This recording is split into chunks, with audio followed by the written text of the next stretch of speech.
Hello. Hello, my YouTube friends. How y'all doing?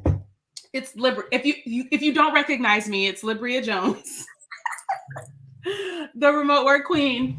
So if you were on my Instagram earlier, I gave you guys a warning that I was going to look a little different tonight because I got a peel, a chemical peel, and it has to stay on my face for 12 hours. I just happened to schedule this on a Tuesday. Here's the thing, I didn't know going into it that I had to keep it on my face for 10 hours, or I would have been like, maybe we should do this on Monday. Or maybe we should do this on Wednesday. So I didn't know. But listen, you guys, I try to show up for you, rain or shine, face peel or not. So I invited my girl Deetra to join me today for my live office hours. What's up? What's up? What's up? What's up to Deetra? And Deetra, if you don't know, is the chief bridge architect that helps you get from I want to be to I am. Yes. I know the tagline. But I honestly like to refer to Deetra as like an HR savant, a career savant. She's been in HR strategist for so very long and has done HR consulting for some major companies like our U.S. government. Yes. The government of the United States has been one of her clients. Hey, Steph. Hey, Leslie. Hey, SA. So I got my regulars here. What's up, y'all? And so Deetra is here. And if you don't know, Deetra and I co-hosted the Quit Commuting Conference together back in August, and it was amazing. It was amazing. It was amazing. This morning I went back and watched like the opening video and the closing videos, and I was re-inspired all over again. We did that, sis. We did that. All right. So, Deetra, let me tell you how this works before we jump into it. Typically, I answer the questions that people post on my Instagram first. Thank you, Kendrick. Appreciate it. I usually answer the questions that are posted on Instagram first, and then I get to the questions that people post in the comments. All right. So we'll do that. But guys, I'm going to do this a little bit differently because Deetra and I are going to tell you about the upcoming Quit Commuting Conference, and you can ask us questions about that as well. Cool? And I appreciate you guys bearing with me. I literally look like I have sweet potato pie filling on my face. You do. And I'm currently thinking of sweet potato pie, and I'm like, okay, did she steal some? Is that something I should know about? Like, should I be? Because I got the turmeric and everything, but you know. This is how you make the best sweet potato pie. You got to wear the pie to make the pie. I have won my family's sweet potato pie baking contest 3-4 years in a row since we started it. I've won every single one. And I'm going to tell you that this is how you win it. To make the pie, you have to be the pie. Some Mrs. Doubtfire stuff like, yeah, no. Okay, guys, I'm doing a pill. If you're just joining, I'm doing a chemical pill. I didn't know that I was supposed to keep it on for 12 hours. So I have to take this off at midnight, which is going to be interesting because I'm going to be asleep. I have no idea how this is supposed to happen, but you know, the Lord gonna work it out. Okay, so the first question that was posted on my Instagram, any ideas for remote work with hotel operations background? I love this question. So this is one of those examples. My regulars already know what I'm gonna say, right? Your hotel operations background is project management, I'm sure. So take hotel off the front of your title. And this was I can't say this name. Kathy Glennis. Kathy Glennis on Instagram. Take hotel off the front of your title, right? And just go operations. So hotel operations, business operations, pretty much all the same. Like you've got to do a lot of operational, procedural, managing processes, managing people, managing resources, managing events and projects and budgets, right? So a lot of times people get so stuck in what their title is and not what their title does. Exactly. Right? So your title is hotel operations. Let's take hotel off that. You think that you have to work in hotel because hotel is in your title. You don't. Take hotel off of it. You have been an operations manager for however long you've been doing that, and you can do operations for anybody. So focus on the things that you have been doing in your job, and there are remote opportunities out there. I will also say there are remote opportunities for operations managers, project managers in the hospitality space that are remote as well. So don't stop at the assumption that if it's hospitality, I've got to be there. That's not entirely true. I know for a fact that IHG even hires people remotely as well. So I'm going to say what I always say. Have you Googled it? Google knows a lot. Google knows a lot of stuff. So give it a try. Just do a Google search for hotel operations and remote and see what pops up, right? Maybe nothing pops up, but at least you've taken that step to try. And then do a Google search for operations manager and remote. And so much more is going to pop up as well. And make sure you're just kind of looking at the skills that folks are looking for and pulling out what from your background feeds into that. Anything to add to that, Deidre? Yes, I would actually say do this across the board. It being in HR, this is whether you're looking for remote work or not, this is a trap that I see so many candidates fall into. Oh, I was a hotel, or I was in government, or I was in IT. And I always tell them exactly what you said. Take the area off and just deal with what it does, because they say, oh, I don't have experience in zoos. Well, you manage animals at the circus. Who cares whether you did it at the zoo or the circus? You manage animals. So take it off and just talk about exactly what you did. Just that last piece, operations. Do it. Do this across the board, and don't lock yourself out. Yep. It's about what you did, not what they called you. Right. Or where you did that. No one cares where you did it. They just care that you know how to do it. Yep. When I came into master data management, I obviously had no experience because, like, who comes out of college doing master data management? Like, I didn't even know what it was when I got into this business. I'm like, you do what now? Okay. I help people organize their data. So, like, when you guys start shopping this weekend and you're like pulling up filters for products, the work that I do makes it easy for you to do that, quite simply. Like when you say, I want this color, this size, this, that, the work I do makes it easy to do that. Well, all right. So we appreciate you. You're welcome, guys. You're welcome. I just want to make it easy for you to shop. You know what I'm saying? All right. The second question, I like this question. I like you being here for this question. Is having a LinkedIn account mandatory for obtaining a career opportunity? Can you obtain a new career opportunity without a LinkedIn account? My answer is ain't nothing mandatory. Ain't nothing mandatory. There's plenty of people out here that got jobs that don't have a LinkedIn. It's not about what's mandatory. It's about what makes things easy. Right. And it would be like saying, do I have to put myself out there to get a date? No, you don't have to.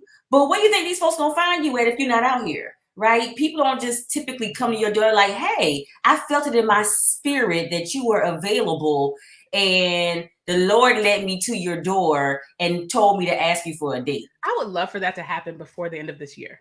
Yeah. To me specifically. That would be great. That would be great. If you can make that happen. Excuse me. If you can make that happen.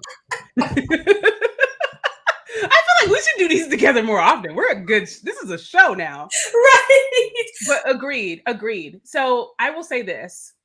The importance of LinkedIn is dependent upon the type of role you're looking for. Absolutely. I'm going to say, if you are looking to be a customer service agent, it's probably not that important, right? It doesn't hurt. It doesn't help. Like, you know what I'm saying? It can help is what I meant to say. It can help. It doesn't hurt. It's not a requirement. Right. So it really just depends on what kind of role. I'm currently a director of delivery services. So I'm in a director role at a technology company, at a consulting company. I have to have a LinkedIn. Exactly. If I'm going to go look for another job, I mean, even in my role at my company, you know, Deidre, when they put us on projects, we don't just get put on the projects. They send our CVs to people, right, and say, this is the team that we are going to put together to handle your client account and handle this statement of work in this project that we're working on. And those clients can go to my LinkedIn to see like what kind of person I am. And they can say, we don't want this person on this project. Absolutely. So in my role, I got to have a LinkedIn. So she didn't tell us what she does for a living. But here's what I'm going to say to you, Be-Tho6345. That's their name. I don't even know if this is a woman. I'm sorry. This is what I'm going to say to you. LinkedIn is important depending on what type of roles you are looking for. If you are looking for roles, especially if you are looking for roles that are high paying roles, right? That are technical roles, that are manager level roles, that are director level roles and up, then you absolutely definitely want to have a LinkedIn. If you're looking for roles that are like customer service, data entry, things like that, you may not need to have one. But I'm going to say this, it will never hurt you to have one. And it takes like a few minutes to set one up. And I'll even push back a little on that because you don't know how many times I've sent my recruiters that work for me out to look for people who were customer service, data entry level, because I'm like, if they're already on LinkedIn, they have a level of professionalism that Yep. others don't have. And we can do in HR recruiting, this is a term you all probably never need to know, but we call it Boolean search. And so we can go in If and they do have my remote ready bundle, they know. yeah. So we can go in and do a Boolean search and find people that are customer service. And I've had my recruiters go in and hire several people that never applied for our jobs. Listen, they never applied for the job and had the recruiter reach out to them. And these were customer service people, but they Yep. came in the door fast track because of how we found them. So please understand that this is a great opportunity for you because you may not be looking there, but it could be looking for you when you're not there. Yeah. And I love that you said that. I'm going to tell you guys a quick story. The job that I have, this great job that I have that I'm always bragging about, this company that I love working for. You guys, if you went to the Quick Commuting Conference, my boss came and spoke at the Quick Commuting Conference. Like, I love my job. I love the company I work for. I did not apply for this job. I did not apply for this job. I had a conversation with a woman the other day. Her LinkedIn was sparse. And I was like, sweetheart, you need to put some keywords in your LinkedIn. You need to make sure you fill that up with as much information as possible. Like, don't make it a blog post, but definitely add keywords. Our CEO, the CEO of the company that I currently work for, found me on LinkedIn because he did a Boolean search, and I'll explain what that is. But he did a search for some specific keywords, and those keywords are in my LinkedIn. So I showed up in his search. Just like you guys are searching for jobs, recruiters are searching for people. Yep. Right. So you got people on both sides searching for things. They're doing keyword searches and you're doing keyword searches, right? And so he found me on LinkedIn, Detroit. He sent me a friend request. He sent me not a friend request. What is it called on LinkedIn? A connection request. Mm-hmm. And I was like, who is this dude? I don't know this guy. I had no idea why he was reaching out. I saw that he had founder in his title. And at the time I had founder in my title. So I thought he was just, founder to founder networking. I accepted and immediately got an email because, when you connect with somebody, you can send them a note and it pops up as soon as you connect. And it said, hey, I'd like to tell you more about what we're doing at Amplify. Right. So I go to the website and I see, they're hiring project managers. Now I know why he reached out to me. So I responded, gave him my number. We got on the phone. First thing out of his mouth is, I'm going to cut to the chase. I'm going to offer you a job before we get off this phone. Because I have the right keywords in my LinkedIn. So I said this earlier, it won't hurt in some cases, it won't hurt you to not have a LinkedIn, but in every case, it can help. At every case. In every case, it can help. And so you may as well, right? It's like you just may as well. And then what I tell people also too, LinkedIn is not just about getting jobs now, it's also about networking. So this is a great way when you're looking for a job, and let's say you want to work at my company, Executive Prep. If I'm posting a job and you hit me up, I already know what you're hitting me up about. Like, right. Okay, here we go. But if you create a connection, hey, would love to know what it's like to be over there, not really looking for anything right now, and you build those relationships, 2 years or a year from now, when I have this great position available and you hit me up, now I'm familiar with you. Yeah. Now you know the recruiters. So it's not just to get me a job today tool. It's a great networking tool to build your network for when you are ready to pounce on that job. Agreed. I love it. That was a great question. I'm glad that question was asked. So that said, why not build a LinkedIn profile? It takes maybe 5 to 10 minutes to do it. You can pretty much copy and paste your resume to it, throw a picture up there. People like to hire folks that they feel like they can trust. You feel like you can trust people if you can see them, if you can get to know them a little bit better, right? I can't trust a resume. Absolutely. Right? I can't just trust a resume. And so LinkedIn just kind of gives you that extra layer. So again, in some cases, no, it won't hurt you to not have a LinkedIn. No one's required to have a LinkedIn. But in every case, it can help. It can be helpful. So I want to talk to you guys really quickly about the Quick Commuting Conference. And feel free to drop any questions that you have in the comments, because we only had 2 questions on Instagram today. So I'm happy to answer any of the questions that you have. And let me know in the comments if you have applied for any remote jobs in the last 7 days. I want to know if you have applied for any jobs or found any interesting remote jobs in the last 7 days. All right. So the Quick Commuting Conference is the biggest remote work conference for job seekers. and it was put on by myself and my friend Deetra Giles here. It was 3 days. It will be 3 days again. What are the dates for the conference, Deetra? Did we say April. April? Mm-hmm.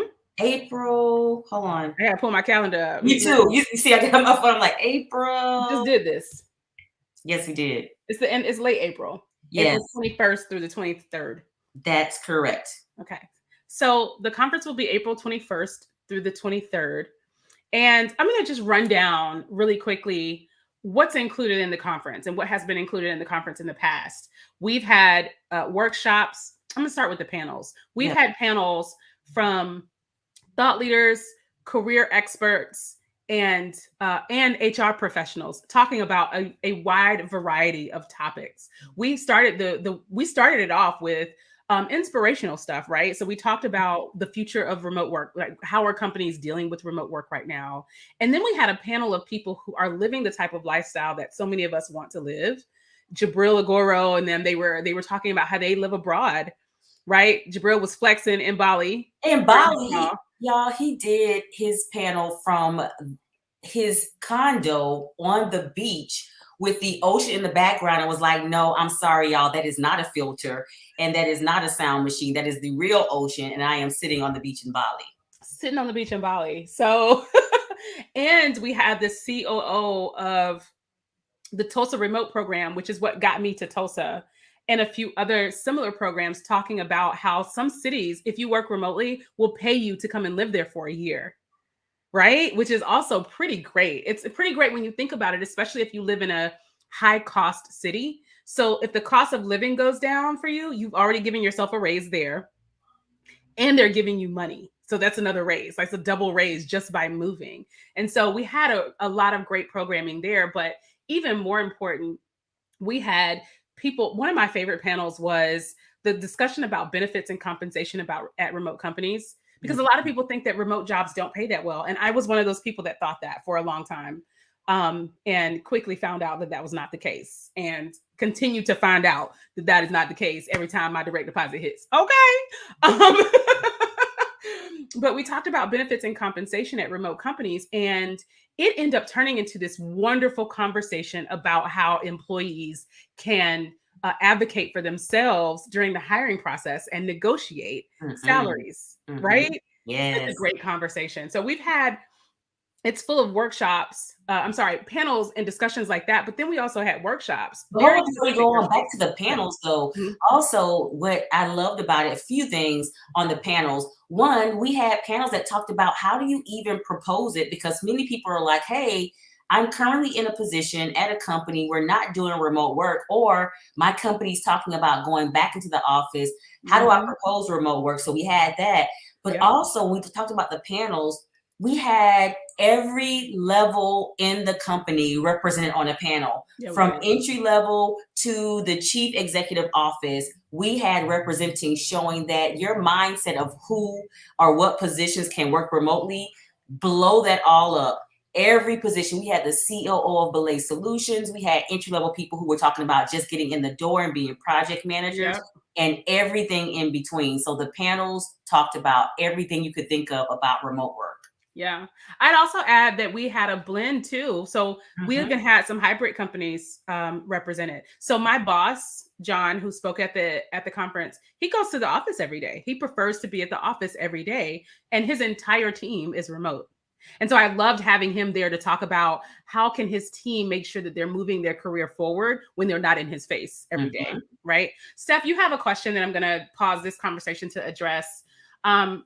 I'm about to start looking for jobs, but I need to redo my resume. How do I choose my keywords? So you guys know this is a soapbox that I stand on quite often, right? You don't have to guess what the keywords are because they give you the game in the job posting. Okay. So what I would recommend that you do, Steph, is go ahead and create whatever is going to be your templated resume, right? Create your templated resume. But before you go and apply for a job, I want you to look at that job posting and make sure that the keywords, the things that seem most important, and here's how you know what's most important. It sounds important. That's thing one. And thing two, they've mentioned it more than once, right? So things that they mention more than once. make sure you kind of put that in your resume. And if they talk about something the same way you talk, the same thing that you're talking about, but they use different language, adjust your language, right? So if I say financials in my resume, and they're using the terminology budgets, I'm going to adjust that, right? Here's why. If you, we talked about Boolean searches, that means keyword searches, basically. So they're doing keyword searches in their applicant tracking systems to find out who's going to be the best fit for this position. Here's what they're not doing. They're not sitting around thinking, I wonder what keywords Steph is using in her resume. Let me type that in. They are typing in what is in their job posting. And so what will happen, Steph, is if those keywords aren't in your resume, you're not even going to show up in their radar. You're not even going to show up in their search results. So you may as well have taken your resume, printed it out, driven to their office, and put it in their trash can. Right. All right. So I want you to make sure that you are not doing what I call sling and stale resumes. You don't take the same resume and apply it to every position. You want to tweak it for the position that you are applying for. Of course, make sure it's true, right? Make sure you're being honest, make sure it's true, but make sure you're speaking the language that they are speaking in the job posting, because they gave you the game. They told you exactly who they're looking for. And you just need to tell them that you're that person, right? Yep, that's exactly right. Looking at the resume and basically the job description and repeating it to them. Pulling out and what I tell people is, like you said, Libria, have your template. I have a skeleton resume, and that resume could look 50 different ways depending on whatever job is going on. Pulling out those things I've done. So if someone says, hey, I want someone that's managed budgets, hey, I managed a $13.5 million budget. Let me take this, drop it right here. It's cut and paste. So they have told you, and also too, we looking at that job description. Don't use acronyms. We look at the job description, they will bullet point certain things. The first few bullet points are the most important. So pull those out. Don't go down to the bottom and say, oh yeah, this is the 15th bullet point. I did that one time. They really don't care about that. If it comes right before other duties that's assigned, it's not important. They don't care. We do not care. Here's a free tool or semi-free tool that you guys can use to do this. And I usually tell people to utilize this tool sparingly because they only give you 3 free a month. So use it for the jobs that you care about the most. The rest of them, you can eyeball it. And listen, this is not something that should take you 20, 25 minutes. This should be a 5 to 10 minute. I'm looking at the job posting. I'm highlighting what looks important, and I'm going to go and update that in my resume, right? A website that will make it easy is jobscan.co. Let me see if I can put that in the comments for you guys. Jobscan.co. .co. I can put it in a banner too. So jobscan.co, it's free for you to sign up for. It's free for you to sign up, and they'll let you do 3 free scans a month. And what they'll do is you'll take your resume, you'll copy and paste it. You'll take the job posting, you'll copy and paste it, and it's going to compare the two, and it's going to spit out a number for you. It's going to say what percentage of match you are. So it might say you're a 70% match, a 73% match. Women, ladies, I want you not to expect to be a 99% match. You don't need to be, anything over 50%, I say go for it. I'm at 40. I'm like, go for it. Let them tell you no, right? Yeah. You are not the one who decides who they hire. So don't be the one that decides who they hire. Don't sign up to be the person that decides who they will and won't hire, right? So go ahead and apply for the job. But what you want to see is they're going to give you a percentage match, and then they're going to show you the keywords. If you scroll down, they're going to show you the keywords that are missing from your resume that are showing up on the job posting. And they're going to show you the keywords on the job posting that show up multiple times. They're going to say, this one showed up 5 times. Listen, if it shows up 5 times, you best believe it needs to be in your resume, because they said that thing 5 times. They said it. They said they are looking for someone who is collaborative 5 times. Guess what they want? You better have collaborates in your. You better have collaborates. Your name better be Sean Collaboration Jones. I live on Collaboration Lane. Right. My email address is LJ Collaborator. Right. So someone asked another question. LinkedIn, if you're wanting to transition, you would put those keywords in your headline or summary? Both. I want to make sure I understand what you're saying. You're saying you want to transition from your job or to a different career. Here's what I'm going to say. my assumption is that it does not matter where the keywords are posted. So it can be in your summary, it could be in your history, it could be in your headline. It's going to show up either way. Yeah. I would say, depending on what you're looking for, you want to put those very important words, not necessarily just your keywords, but those important things that you need people to see immediately in your headline. Because what I tell people is you want people to be able to look at your LinkedIn and not have to scroll and know they want to know more about you. And not even have to click, right? Because when I do a search, your summary is not going to come up. Just your name and your title, your headline is going to come up. Exactly. And even the headline, it's only going to be like the first, 7 or so words in your headline. I look super crazy, y'all. I can't believe y'all got me on this. Yes, you look amazing. But so whatever you want people to know, like, for example, I'm a speaker. And so I know I want people to book me for speaking. Mm-hmm. One of the first things you see when you look at my name is 4-time TEDx speaker. Right. So I want you to know that without having to pull up my profile or scroll. So those are the things that you want there right at the top. Yeah. So it sounds like she's transitioning careers completely. You can, if you want to, now this is on you. If you want to, you can put in your headline that you're seeking project management roles. You can say, recent PMP certification. Yeah.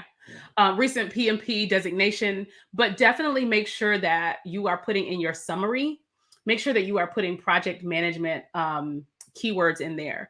And I wouldn't even be mad at you if your title was accountant / project manager. I am good for backslashing some. Listen, I was going to say that too. And here's the deal. Don't highlight that you're transitioning. The only thing they need to know is your qualifications and your capabilities. So even though you are a recent project manager, recently got your PMP, that they don't need to know that. You will have your PMP and your dates, but if you've been doing project management work, they don't need to know that you just got your PMP. All they need to know is that you've been doing this work for X amount of years. So you may want to reframe or reshape your whole profile to highlight the work that you've been doing in the area that you wish to transition to. Which is what I did. That is what I did when I moved into project management. Meme love piece. I don't know if you've seen my video about how I got into project management, but what Deetra is saying is exactly what I did. I basically rewrote my profile as if I had been a project manager for like the last 2 years, because I say this all the time, almost every job has a project management component, right? And so rather than talking about the finance work I did, I talked about the project management portion of my work, and I backslashed my title. I said that I was a financial analyst / project manager. Yep. And you can call yourself what you want. It's your LinkedIn. Yes. And all you have to do is be able to, when you get into an interview, we're going to ask you questions. If you're able to support what you did, then it's like she said, if I want to ask you about project management, when you're able to tell me about the projects you manage, which I'm sure you have, we're good. I don't care, because in HR and when we're interviewing, we know that titles are basically arbitrary. Over here, you're a VP. Over here, you are an analyst. We don't care what the title is. All we care is, are you able to do the job that we're recruiting for? So that's what you want to highlight, that yes, I am able to do the job that you're recruiting for. Yep. While you were talking, I was sitting here contemplating, like, am I going to post the replay of this? Because I look crazy. This is how much I love you guys. Honestly, this is how much this is how dedicated I am to serving my community.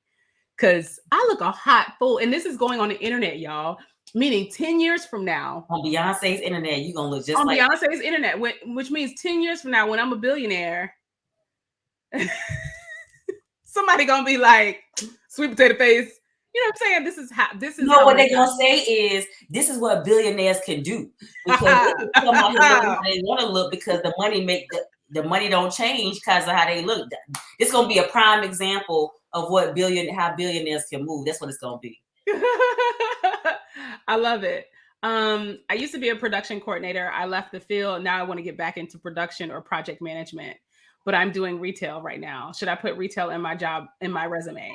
You should put in your resume what is relevant to the role that you are moving towards. So I want you to not think of retail as just retail. What part of your retail job is similar to project management or production, right? Think about the things that you did as a producer as a production coordinator, right? and think about what you do in retail. Do you manage schedules? Do you manage resources? Do you do administrative work? Right. So I feel like I try to say this a lot. Let's not get caught up in what our titles are in the industry that we work in. Let's get caught up in the work that we have done there. You remember last week? I think you were here, Steph, last week. I broke down how I use my experience at McDonald's for corporate interviews. I worked at McDonald's, guys, but I would sit in a corporate interview and explain why that experience was transferable to a corporate position. And so what my challenge for you is sit down and understand what from your retail experience is transferable into production coordination and project management. And here's what she just, he or she, I can't see their name. What they just pointed out that's so important is the importance of maintaining a strong and solid network. Mm-hmm. When you leave a job, those are not just people like, oh, I'll never want to see them again. Because if you've maintained a network with your old production friends, this is a great time to reach back out and say, hey, what y'all got going on over there? Looking to come back over here. And if you have it, now's a good time to start. That's this time for a good old, hey, big head. Hey. A work, hey, big head. Okay, so we're actually over time, but I want to throw this out there for you guys. Let me hide this banner because that's off topic. The Quit Commuting Conference, again, is a 3-day conference that's full of workshops with thought leaders, HR professionals. Additionally, we have actual workshops with career coaches, resume coaches, LinkedIn coaches, right? And we are going to start selling a limited amount of premium tickets on Black Friday. From Black Friday to Cyber Monday, we're going to sell some premium tickets. Now, let me tell you how the tickets work. We will always offer free tickets, right? So once we open up tickets, there will be free tickets. You can sign up for the free tickets. We don't want people to miss out on this good information because of lack of funds, right? So if you get a free ticket, you can come to the event. You can come to the event live. You'll get a workbook, right? So you'll get that. And you'll get some resources. The second level ticket, which is the full access ticket, you get access to the replays. You get a discount on my Remote Ready bundle if you don't have it already. What else do you get? You get the event workbook. Hold on, let me pull it up. Should have had it up already. My bad, y'all. I was busy worrying about my face. All right, you get the event workbook. You get networking. You get to network with some of the speakers. You get 50% off the Remote Ready bundle. You get the event replays for free, and you'll get a 30-day free membership to the Quit Commuting Academy, which we'll talk about later. But those aren't the tickets that we're making available for Black Friday. We are going to make the $150 tickets available for $60.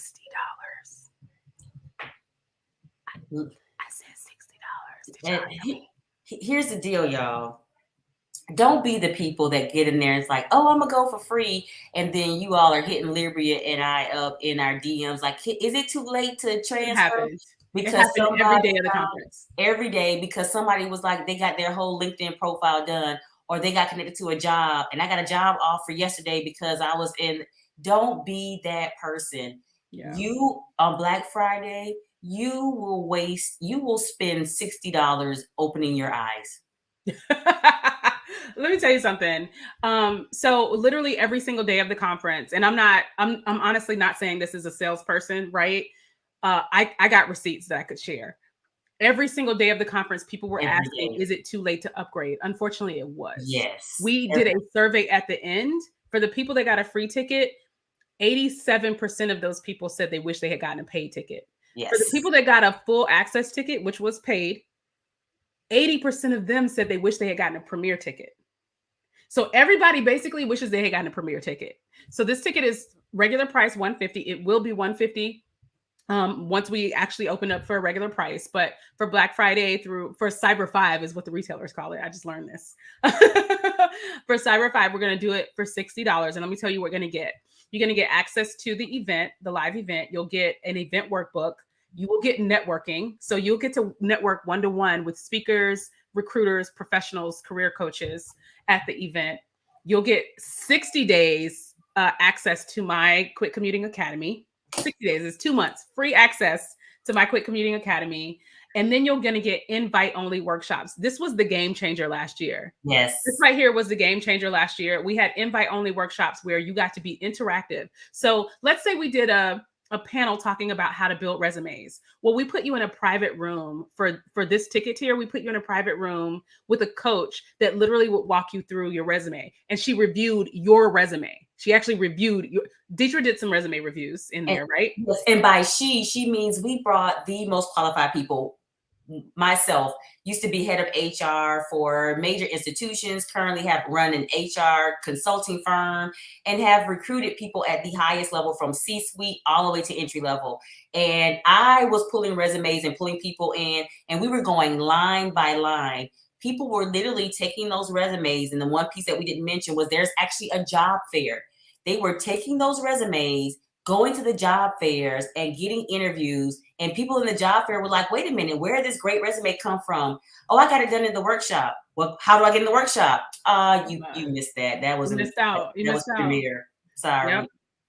So I'm excited about that. Again, those are the Premiere tickets. They are $150. We're going to sell them for $60. They will go on sale Friday morning. So pay attention to quitcommuting.com. quitcommuting.com. I'm gonna put that in a banner. Pay attention to my Instagram and Deidre's Instagram because we'll announce it. I won't announce it at midnight. I'm gonna be asleep. But we'll send an email out if you're on my email list, or when you wake up, you can go to quitcommuting.com, check out our IGs. There'll be a link in my bio. There'll be a link in Deidre's bio. We'll share a link in our stories. Trust me, we'll let you know. You will know. You will know when they go on sale, but we want to make sure that you guys know up front what's coming, because I know everybody is trying to sell you something this weekend. Everybody. Your uncle trying to sell you something, Target trying to sell you something, Apple trying to sell you something. Everybody's trying to sell you something. I will say this, neither of them is selling you something that's going to help move your career forward. So I want to make sure that you knew about this in advance so that you can be ready for it. Absolutely. Absolutely. That's why I showed up with pie face. This has been great. Thank you guys so much. Really appreciate your time. And some of you show up literally every Tuesday, and I cannot thank you enough. Just know that in the new year, this will be going to monthly because I'm going to be doing weeklies with the Quit Commuting Academy membership. And again, if you buy your ticket, you will be part of that membership. All right, y'all. Thank you, Deidre, for joining me. This was fun. Pleasure. We make a cute little team. We should have a show. We do need a show. We're cute too, so that's helpful. Well, I mean, I'm usually cute. Normally, yeah. Normally, I'm cute. Yeah. So when you status, it don't matter. You be money cute. All right, y'all. Have a great night. I will see you next week on Tuesday. Bye, everybody.